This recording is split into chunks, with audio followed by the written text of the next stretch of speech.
Now, you can be religious. You can even be religious and believe in God, and be religious, believe in God, and read the Bible. But you can't truly call yourself Christian if you haven't accepted Christ and understand that Christ is love. That's what Christianity is for me. It's understanding that Christ is love.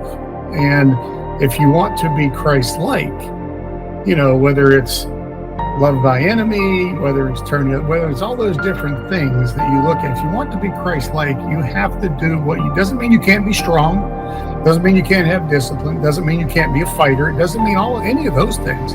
But your actions have to come from a place of love, not of hate or resentment or animosity. If they're coming from those places, you're not practicing your Christianity.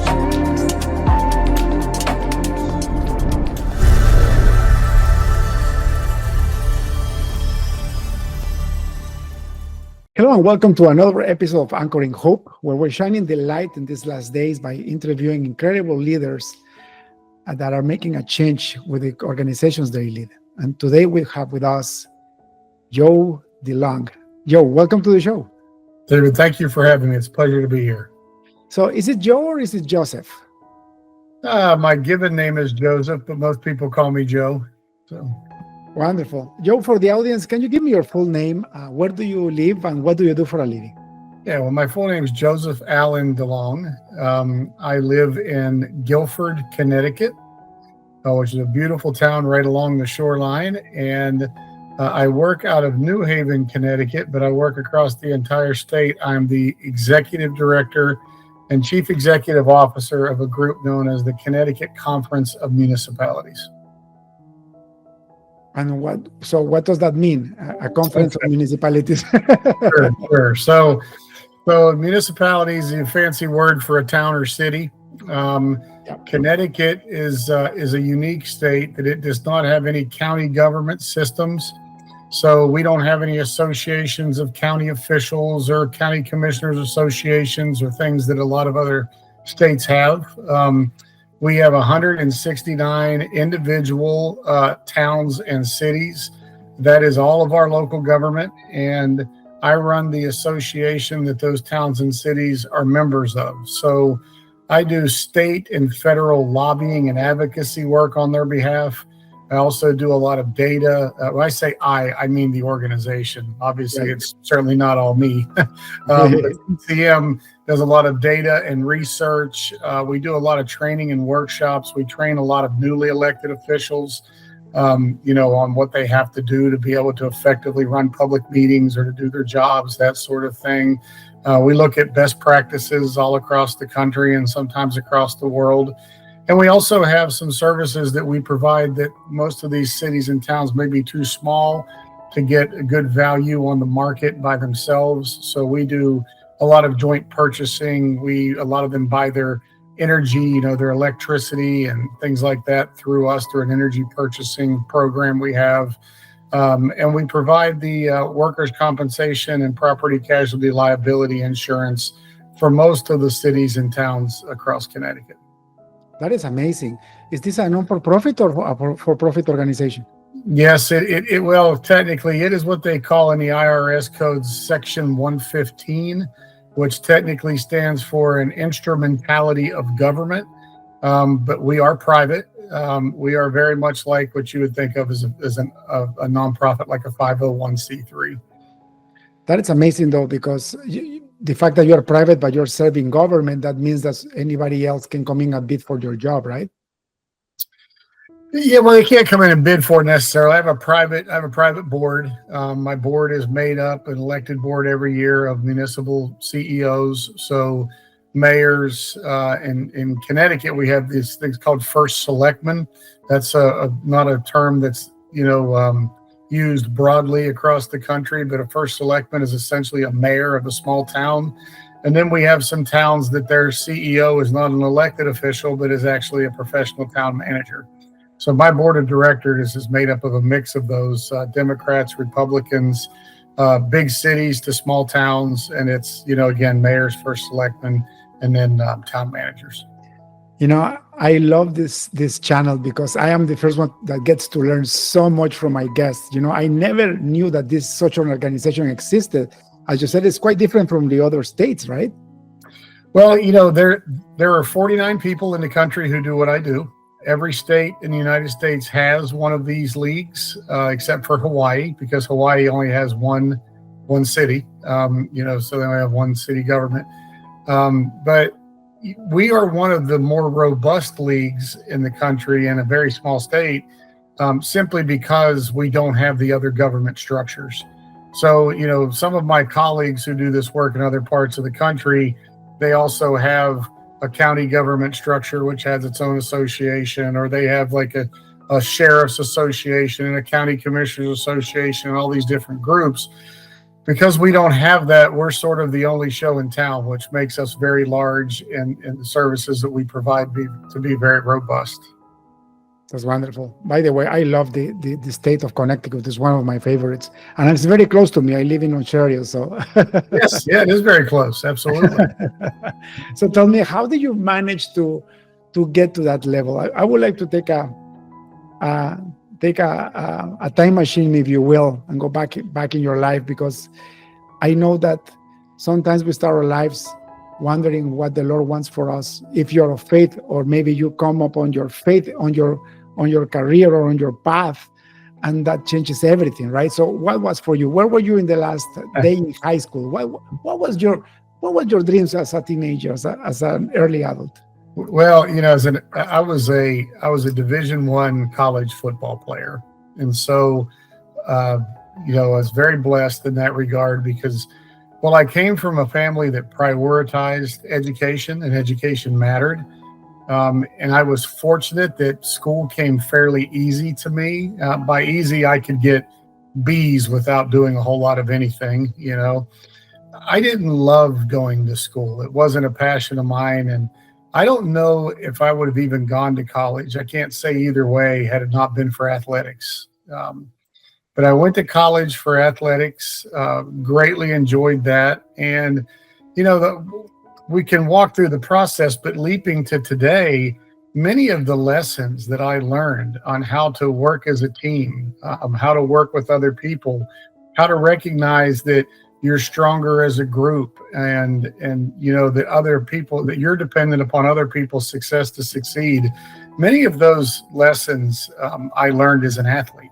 I learned as being a part of a Division I football program that wasn't just about me, but it was about, everybody that was around me. So I think that's continued to benefit me today. And then, I did a variety of different things out of school, but out of high school when I came out of college, but the really interesting part of my story that very few people, or probably nobody in history, could ever tell is let me back up just a hair. I was in the state legislature. I became the youngest state house majority leader in the history of the state of West Virginia. And I got out and I was working in the private sector, and the governor of West Virginia at the time, who was a friend of mine, talked me into coming back. But here's the really unique part of that story. When I was working in the private sector, I was running a chain and expanding and opening up new locations of very high-end luxury salons and spas. And when I got convinced to leave that work to come back to the West Virginia to government work, it was to take over the jail and prison system. The complete opposite. Yeah. So I went from running high-end salons and spas to running jails and prisons as the transition, which not too many people can say they've ever done that, if anybody can. And then essentially, I did what I had set out to accomplish in those systems. They were troubled systems. They had a lot of, long-standing audit problems, a lot of things I won't bore you with, but there's a lot of challenges. Got through those challenges, and one day out of the blue, I had a recruiter call me and said, "Hey, are you looking?" And I said, I'm not really looking, but I'm willing to listen. And he started telling me, it was interesting. He said, well, there's two positions I'm recruiting for. One is in New Haven, Connecticut, and the other is in Raleigh, North Carolina. And my response to him was, well, you can tell me about the one in Raleigh, North Carolina. I'm not going to New Haven, Connecticut, because I was looking to go south, not north. Right. So another interesting turn. I mean, he convinced me to come up for the interview. I will tell you, David, I don't know how many interviews you've had to do in your life, but if you go and do an interview and you don't even think you want the job, it's the most relaxing interview in the world. Yes. You're probably really on your best game because you have no stress and no nerves. And so I came up, I really just wanted to see the campus at Yale. I wanted to learn a little bit about Connecticut's government structure because I knew it was different, but I didn't know much about it. And I just, sort of making a road trip out of it. And after spending a couple hours with the hiring committee and learning the challenges and the opportunities and seeing the passion of these local leaders that were hiring for this position, I went from not even knowing if I was interested in the job to really hoping that I would be asked to take it. And so it was definitely a fortuitous situation for sure. And not a path in my life that I ever thought I would take, but certainly not one that I've ever regretted taking. I work with some really amazing, talented, just beautiful people, and we do really important work. Our work is rewarding, and I've been here about a decade now, and feel truly blessed to have had this opportunity. That's amazing. Now, how does your faith impacted things and decisions? Are you married, by the way? I'm married. I have two children, two young daughters. They're 12, and my other one just turned 15. My 12-year-old's getting ready to turn 13, so I'll have two teenage girls in the house here in a short period of time. That'll impact your faith quicker than anything, let me tell you. Yeah, I have three kids. They're all grown, but they were all teenagers, and it wasn't easy. Yeah. Listen, if you didn't pray before, you'll start praying once you get a couple teenagers. I can promise you that. But I have an amazing family. My daughters could not be more different, but they're very unique. My oldest daughter, from the time she was probably 6, she was like a 25-year-old. Just always very, very mature. We would actually go into the church, and the sanctuary would get empty when she was just little, and she would climb up on a box and she would get up at the pulpit and preach.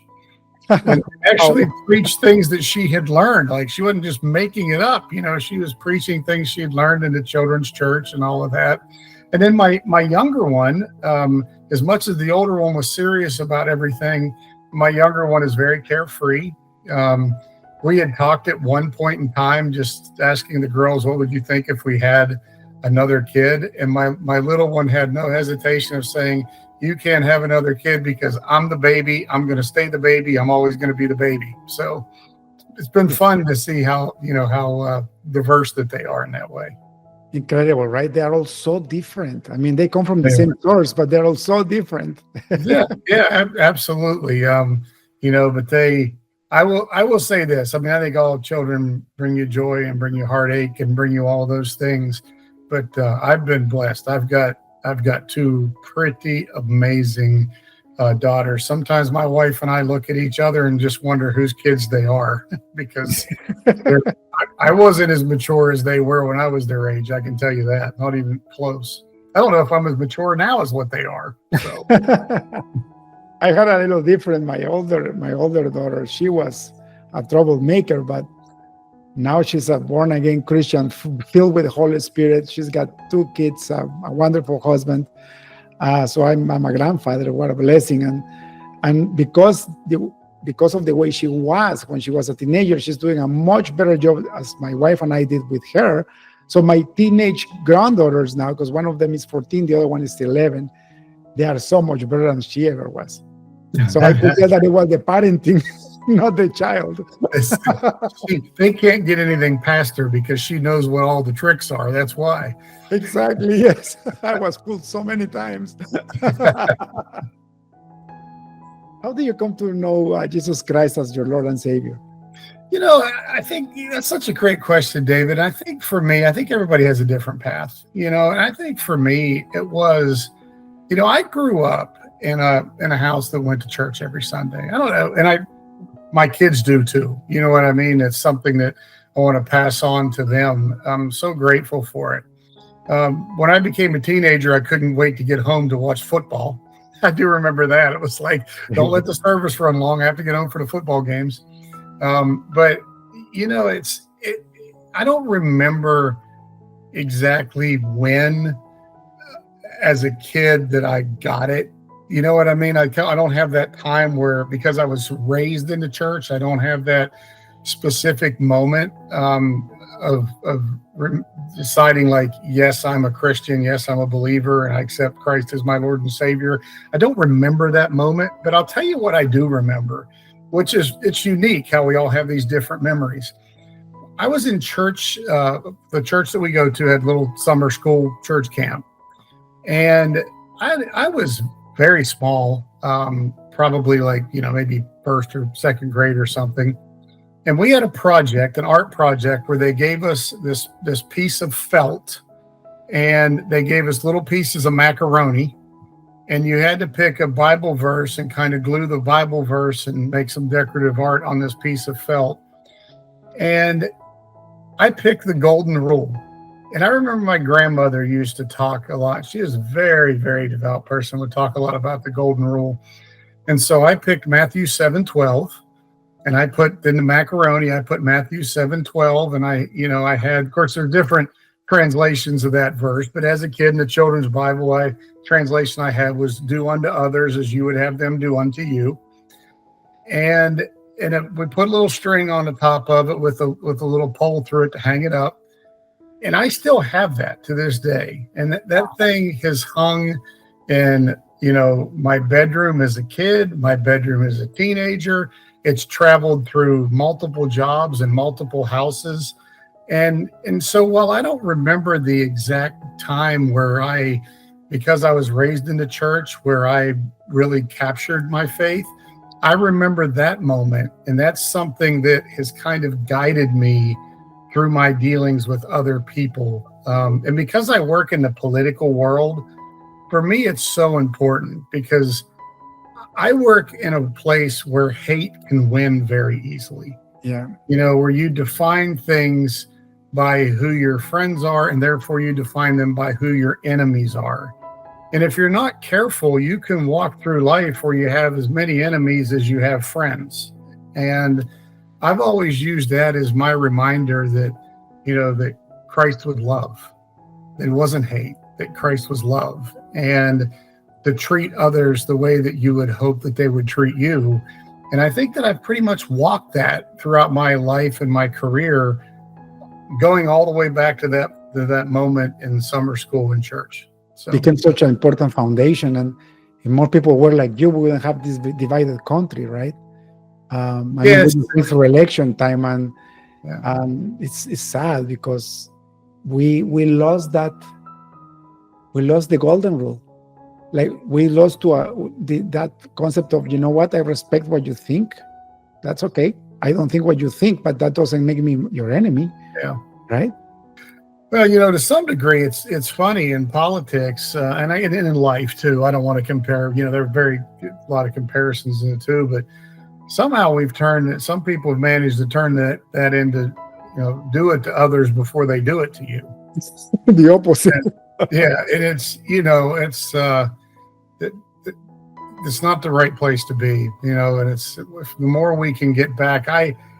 I'll tell you, in the world that I work in, and I talk about in politics. I'm not talking about a party, or their philosophical viewpoint, but I see people politically use the Bible or use Christianity to further their political agendas, that sometimes I wonder if they've actually ever read any of it because there's so much, hate. There's so much, and I still go back, like, Christ is love, it's love over hate. Like, what Bible do you read? And, and so I think that, and of course, there's the other side of it that I battle with, of trying not to judge, trying to listen and not judge. You know what I mean? Trying to understand and not judge. But, we've started to get into a world where faith, or I don't want to call it false faith because I don't think that's fair, but where faith has been weaponized a little bit, and I think that's unfortunate and scary, and something that I try to make sure that I don't practice in my daily life. I don't, other than a podcast like this, I don't talk about my faith much. I don't talk about it much in the workplace. I try to live it. You know what I mean? I try to live it in my actions. And then if people want to know, then I'm happy to share with them. But I'm not particularly, it's not that I'm uncomfortable. It's something very personal for me. And, I try to live it through my actions as opposed to my words. And, Joe, it's the best way, right? When people see you full of peace and light, eventually they're going to have to ask you, what is it that you have that I'm missing? Especially when there is a crisis and you keep your peace and the decisions that you make, when you turn the other cheek, when you love your neighbor as you love yourself, when you live the foundations of Christianity. I think that's the best evangelism that there is, right?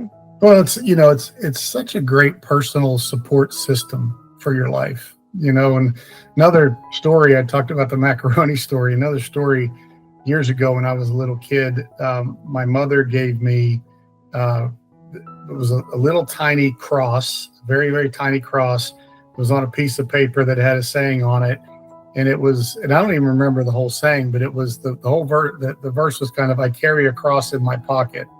And it was a reminder. It was talking about, when you have doubts and you have whatever, you put your hand in your pocket. So nobody else had to see it. You never had to talk about it, but you can put your hand in your pocket and you could feel that cross in there and you could kind of balance yourself and remind yourself with it. And, I don't carry that cross in my pocket anymore, but I carry that thought process in my work, in my life, because I can't tell you that I'm always filled with peace and with light.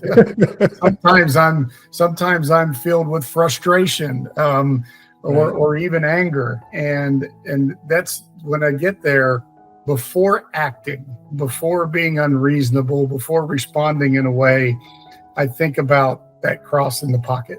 You know what I mean? Not sticking my hand in the pocket and holding it anymore. I think about that in my life and kind of take a deep breath. There's the country song, Jesus Take the Wheel. That's a favorite saying of my wife and I. Sometimes we get a little like, we're going to say, Jesus, take the wheel. Just take it before I do something really stupid, and bring me back. So, that's something that I still working on. I used to be a horrible boss because I was raised in the military. So I thought that, once I got my own business, people shall do what I say or else, right? Yeah. Like a soldier. And turns out that that wasn't the right thing to do. And I developed this bad habit of reacting really fast because I was always right, because I also had a spirit of narcissism in me. So the Lord had to cleanse me out of all that. But I still have the habit, right? So what you say about the cross is so important because, just taking 2 seconds before you react, like your whole body wants to react, right? Like you want to, you want to defend yourself or attack somebody because something is shocking and it's wrong. But instead of letting go with your senses and your feelings, have that 5 second where you can say, okay, honestly, what would Jesus do? Not what my body wants me to do. Absolutely. Not what my amygdala wants me to do, because that fight or flight is always there, right?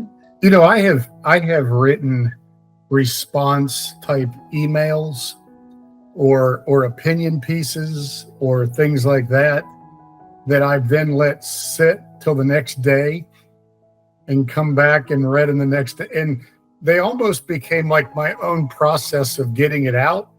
But then when the next day came and it came time to release it, I hit delete. You know what I mean? And said, this doesn't help. It doesn't help. It helps me. And I got it off my chest by writing it, but it doesn't help the issue. It doesn't help move the challenge forward. It's not productive. And so the productive nature of it for me was getting it out, like putting it down on a piece of paper. Like, here's my reply. and then the next day going, okay, I'm all right now. That's brilliant. It's brilliant, right? Yeah. You know, it's funny. My wife, we never served in a church. In fact, I got lost because I stopped going to church for 20 years. The Lord had to rescue me from hell 2 years ago. But now the Lord is actually allowing us to serve. So my wife has a small ladies group. And just 2 days ago, she was preaching on patience and loving your neighbor as you love yourself. Mm-hmm. Right in the middle of that preach, our neighbor comes, because it's an online meeting, right? So a Zoom meeting. Our neighbor comes and he just smashes the door like 3-4 times. We never seen this neighbor before in our life. He's like 5 houses down the road. And he comes in and starts speaking really loud. He like interfering on her meeting and, like making a lot of noise. Mm-hmm. She got out of her desk to come and ask us to lower our voice. She, like, I could see that she was very upset. But then after everything happened and, the guy left and she finished her meeting, she told me at night, the Lord always tests me on the stuff that I'm teaching about. Exactly what she was just talking about. Absolutely. Works that way sometimes. It's funny, you talking about being the boss and all of that. What I have found is I was a football coach. Like I said, I dealt with inmates. And now I have very, very large, really talented staff. And what I've found through all of it is, if people just know you care about them, they don't expect you to be perfect. They don't expect you to not make mistakes. And they don't come to work every day thinking they're going to agree with every single decision that you make. Mm-hmm. But if they know that you actually genuinely care about them, care about their success, care about their struggles and being a support system for them, most people, the way overwhelming majority of people, will go so above and beyond what is asked of them if they just know their value, and that's something, that I think that I take. Like, I don't take a lot of pride in feeling like I know everything, or that I have, some great knowledge to impart on people. I don't. I'm surrounded by people who are a lot smarter than me. There have been times in my career where I've had people work for me that were a lot more educated than what I am.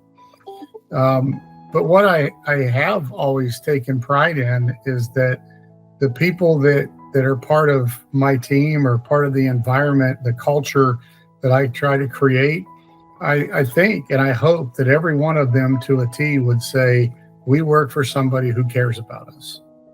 And that to me is the environment that I want. I tell our staff all the time, it's terrible when you think about it, but in many ways, we spend more time with the people we work with than we do with our own families. Yeah.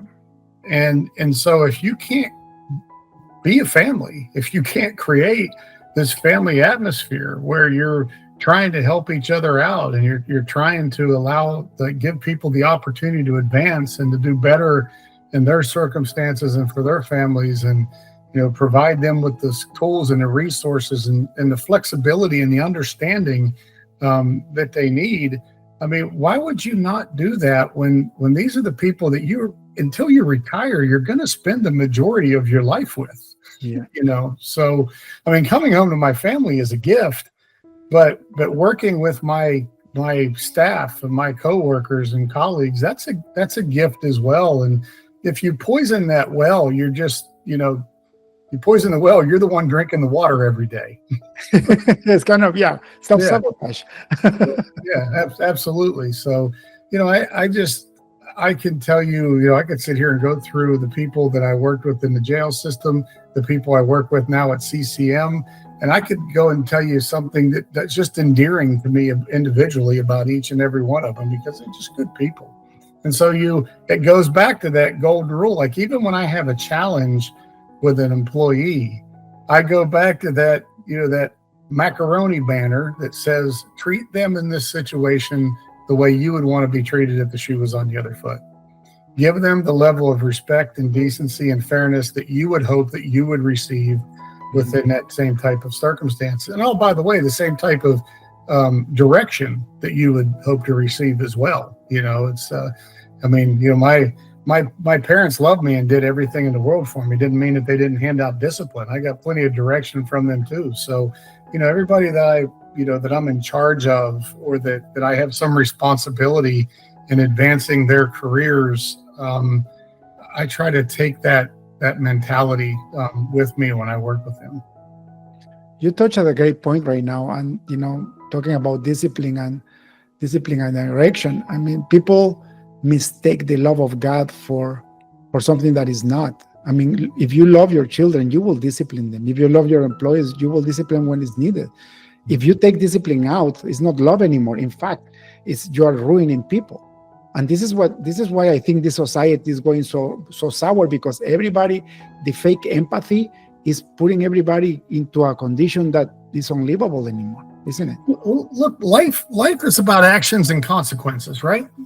I mean, all of it, whether it's your kids or coworkers, yourself, obviously yourself, you choose an action and there's a consequence for that action. Now, people think consequence is a negative term. It's not a negative term, it can be a positive term. If I go to the gym and work out every day, the consequence is I get fitter and I might lose some weight. And obviously I need to do that. I haven't in a while. But I think, that dealing with and managing people, and I have to be cautious when I say this, because my staff aren't children, so I don't want it to sound like they're my kid. They're not children. They're professional, competent adults. But in much the same way that you raise your children, you create an expectation. You give the tools and resources that they need to be able to succeed, and then you got to kind of step out of the way and let them do it, and then have the consequences on the back end. Mm-hmm. You can't do everything for your kids. You know what I mean? If you do, they'll never make it in the world. They'll never produce. They'll never flourish and grow. It's the same thing within a business environment. You give people, direction of what the expectations are.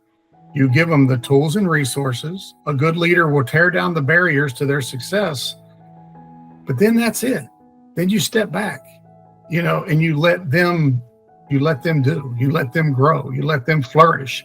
I think it's the same way with my kids. Now, if I do that with my kids, if it's in school and I get them the laptop computer and I show them where the resources are to study, and I tear down any barriers that they have to studying. In other words, the other kid's music's too loud in the other room, or you're running around with them too much and you're not giving them time. So you get rid of those barriers, you put them in an area for success, and then they choose not to do what they're supposed to do and they fail, then there has to be consequences for that failure.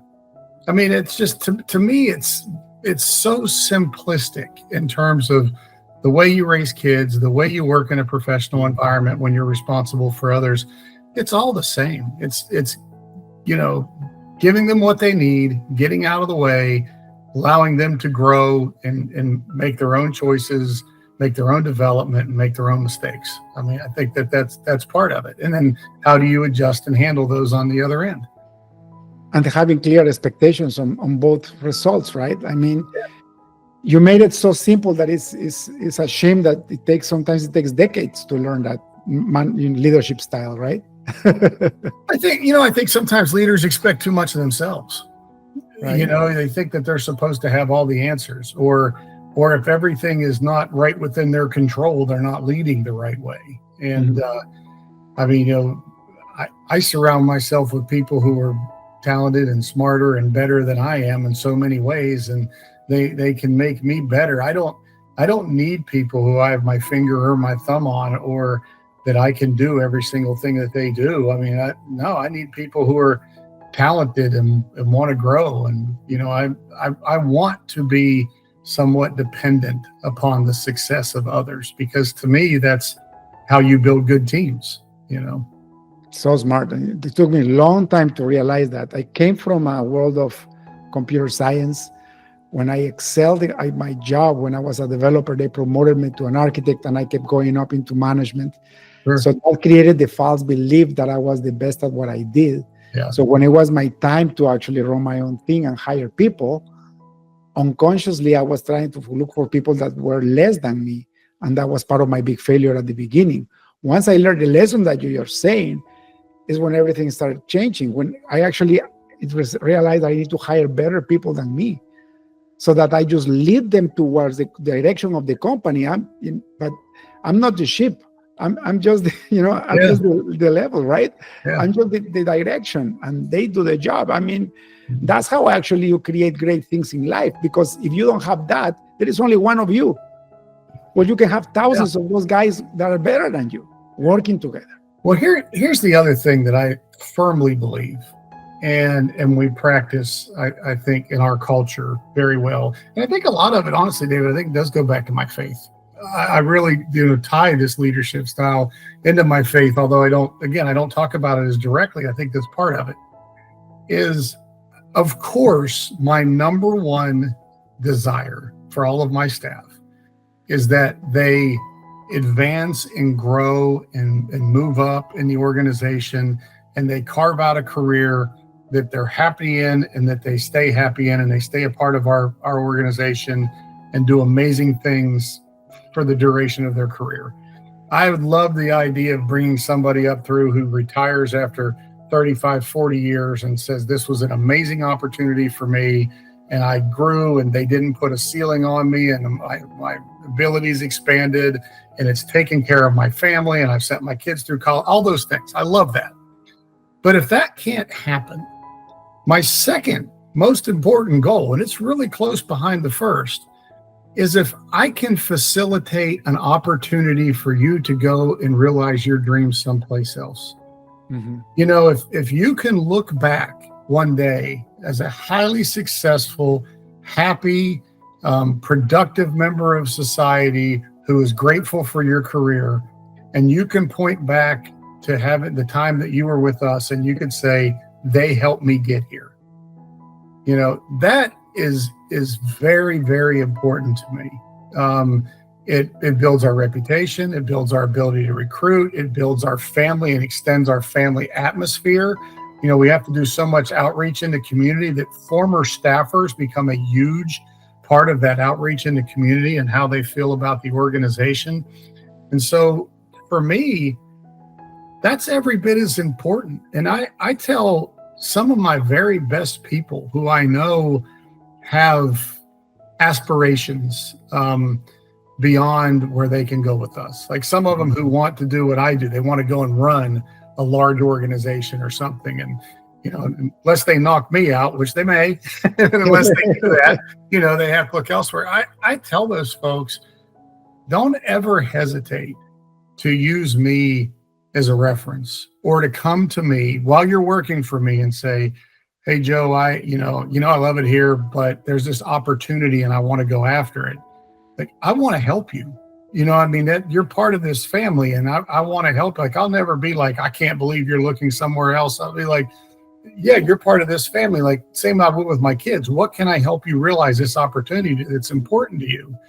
And I don't know how many people do that or take that approach, but for me, it's been a great approach because it's expanded the network. It's growing lifelong friendships. I've created allies now in other organizations who once, started with us and then kind of broadened their wings and are now doing other things and collaborate with us on a variety of things. So to me, it's all part of what I said at the beginning, that people know you care about them. Because if you're a boss and your staff knows that you care about them, they should never worry about you finding out if they're applying for another job somewhere else. Mm-hmm. Because if you care about them, you want to help them, and so I think that's part of it as well. And again, I think that goes all the way back to the Matthew 7:12 macaroni on the felt, that's kind of been with me my whole life. So amazing that one lesson from Jesus Christ changed your life dramatically because you applied it. You were smart enough and blessed enough to apply it, right? Do unto others as you wish them to do unto you. And it's When I got lost from my faith, I started reading philosophy like Stoicism and Hinduism and Buddhism and all these other faiths. And I found that rule. I thought I found that rule in the other faiths, but it's different. In Christianity, in our faith, is positive and proactive. Mhm. When you find it in these other philosophies, it's passive. So what they say is, don't do to others what you don't wish them to do to you. So Yeah. it's passive, and that's Different. horrible, because basically what it's saying is, I'm here, I'm fine, don't mess with me if you don't want me to mess with you. That's not building anything. That's not moving humanity forward. That's not building bridges. That's isolating. Yeah. But No, it sounds I would similar, right? Yeah, I would agree. Again, I think so much of it comes back to that thing of just understanding. Now, you can be religious. You can even be religious and believe in God, and be religious, believe in God, and read the Bible. But you can't truly call yourself a Christian if you haven't accepted Christ and understand that Christ is love. Yeah. It really is that for me. Now, I'm not a pastor. I'm not a philosopher. I'm not any of those things. But for me personally, that's what Christianity is for me. It's understanding that Christ was love. And if you want to be Christ-like, whether it's love thy enemy, whether it's all those different things that you look at. If you want to be Christ-like, you have to do doesn't mean you can't be strong. Doesn't mean you can't have discipline. Doesn't mean you can't be a fighter. It doesn't mean any of those things. But your actions have to come from a place of love, not of hate or resentment or animosity. If they're coming from those places, you're not practicing your Christianity, So. For sure. Well said, Joe. Well said. And actually, if you do that, we avoid what you were talking about, where people advance their career based on their faith, or maybe they are not of faith, but they are actually manipulating people with something that they don't even believe in. And back to what you just said, the best way to preach the gospel is by your own example. How do you live your life? Are you applying the golden rule all the time? Right? Yeah, well, I try. I can't say I do it all the time. My goal is to do it all the time. So, we're human, right? You Yeah. know what I mean? Like, what a beautiful way to live life. Thank you so much, Joe. Like almost 40 minutes has gone by, and I know you're a big executive. I don't want to take too much of your time. I'll ask you one last question before we finish. of course. If you had access to a billboard in front of the busiest highway on earth, what would you write on it? That verse, because it's meant so much to me. I mean, I know there's a lot of, probably John 3:16 is probably the most popular verse in the Bible, but for me, the most impactful is that, and right now, at this day and age, with what we see in the U.S. and the national political stage, friendships being torn apart over politics, families that can't have a family barbecue over their political feelings. I would put that everywhere. That just says that simple, Matthew 7:12, which, by the way, I think is also written in Luke as well. But for me, it was in Matthew where I focused on it. That do unto others as you would have them do unto you. I think that if we all practice that in life, the world wouldn't be perfect, but we would all be at a much greater level of peace, for sure. Joe, thank you so much for your wisdom. God bless you. If people like to ask questions or follow you, are you on LinkedIn? I am on LinkedIn. Yep. So we'll make sure we put your information there. God bless you, brother. Thank you so much again, and have a beautiful rest of the week. You got it, David. Thank you. Thanks for having me. Thank you for watching another episode of Anchoring Hope, where we're shining the light in these last days and hoping for the best, because the best is in the Bible. Please share this episode, subscribe to our YouTube channel, and also check other social media for more content. And as always, remember, Jesus Christ loves you, and I love you too.